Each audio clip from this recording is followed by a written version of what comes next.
I actually, I waited till midnight till the movie came out so that I could watch it before our interview. And what'd you think?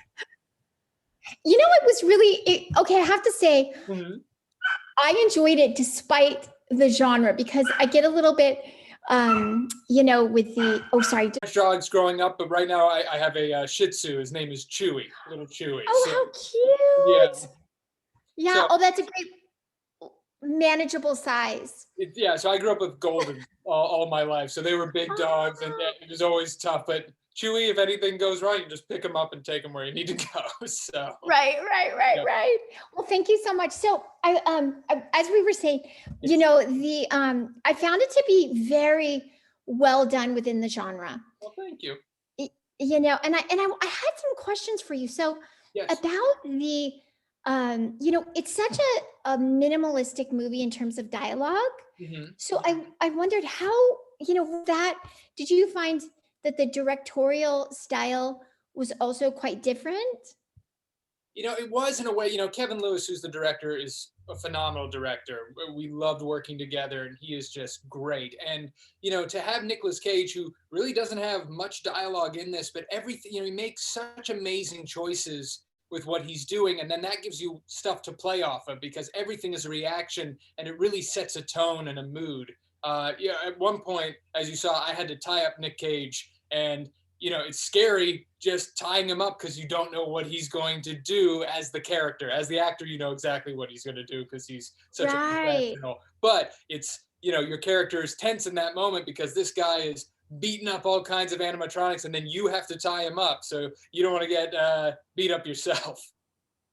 Did you find, so was there a great deal of improv involved?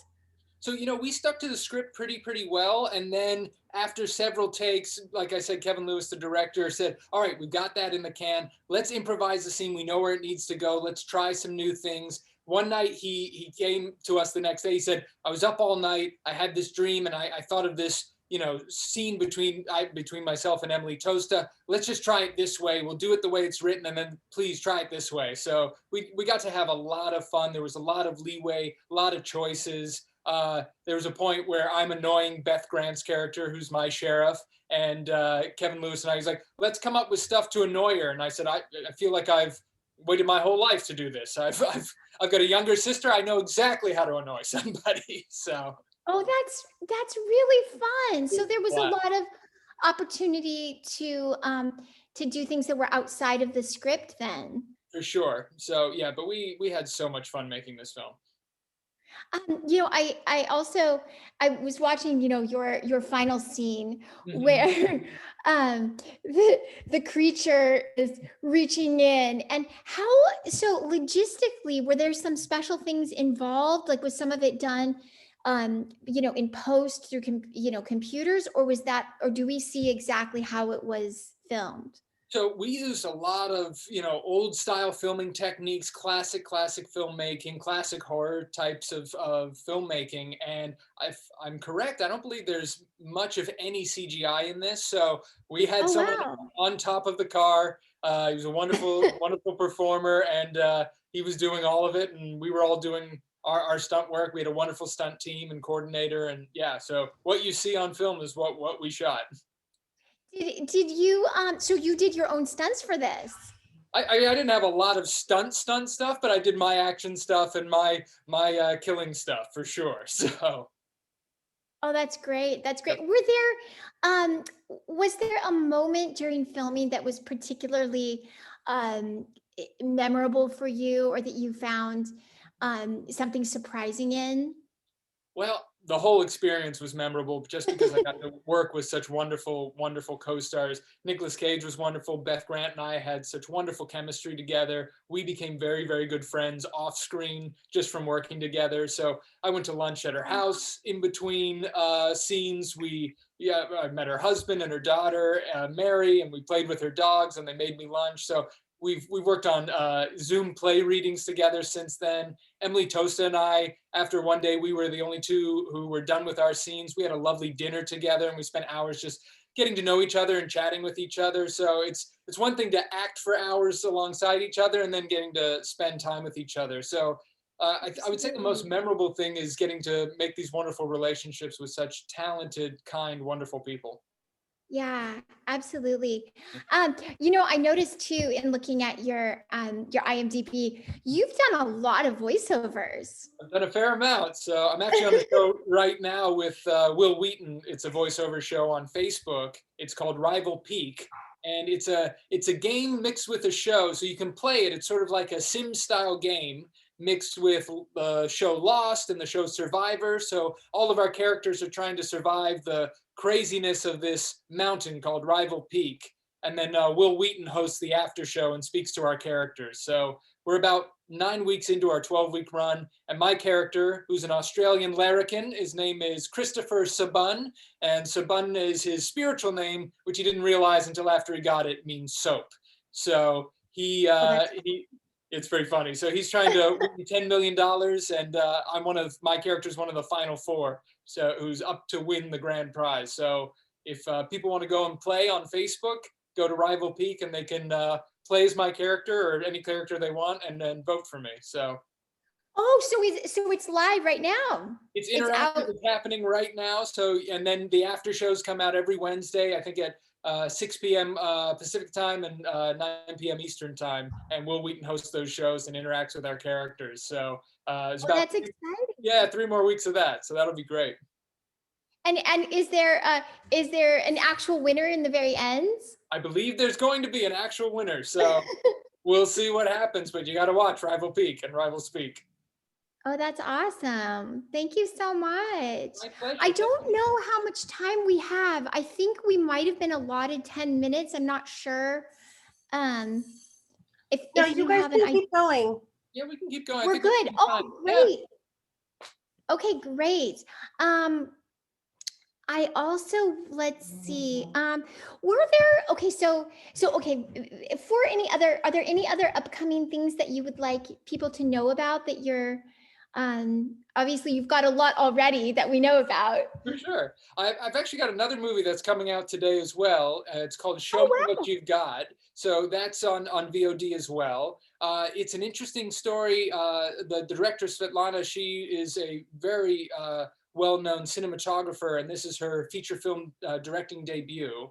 And it's about it's a story about a young gentleman from Italy who's trying to make it as an actor, and he's looking to up his social media game. That's where he meets, I'm a character who's trying to help him navigate sort of an agency type person. And then he ends up falling for a couple, and they start forming a throuple in a way, and sort of discovering what it's like to be in that type of a relationship. So it's a really beautiful film, and so that comes out today as well. So after you watch Willy's Wonderland, watch Show Me What You Got.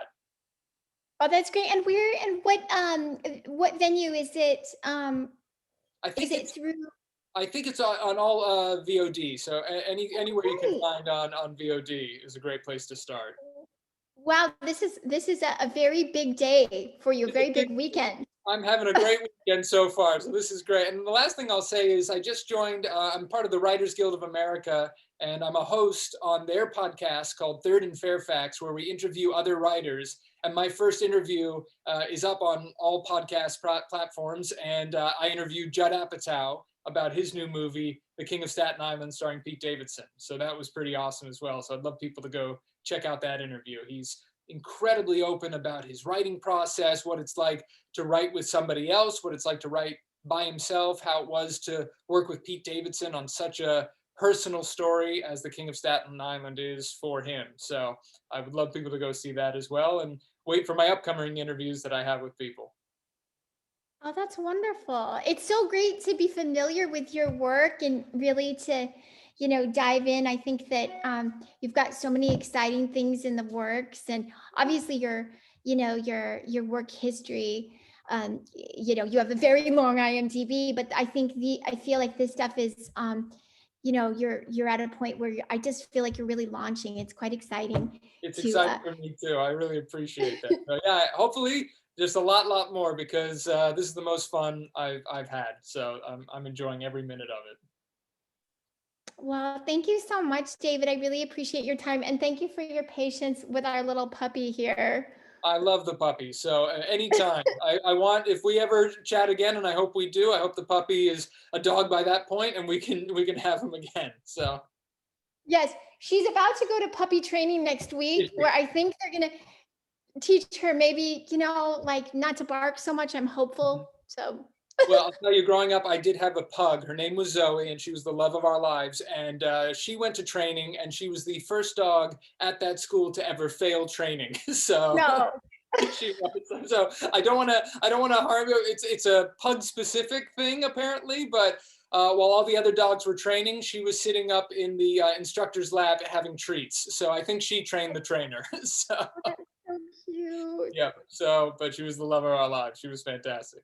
Oh, yeah, they're so wonderful. Yep. It's just I'm used to small dogs. So the opposite of you, I went from Yep. just small dogs to this giant girl, and it's like a whole new. They're It's so a whole great. new. They're the best. Well, I so appreciate you. Before we go, is there anything else you'd love to share that you want us to include? You know, I guess I'm happy to share all the social media stuff if people would like to please. follow me. Yeah, Yes, that'd yeah. be great. So I'm on Instagram and Twitter at David Sheftell. So my name's spelled specifically. It's DavidSheftell. And on Facebook, I'm just D Sheftell. So D as in David, Sheftell as in Sheftell. Oh, beautiful. Thank you so much. Oh, you're great. Thank you so much. So nice to meet you. Have a good one. Thanks, Nicole.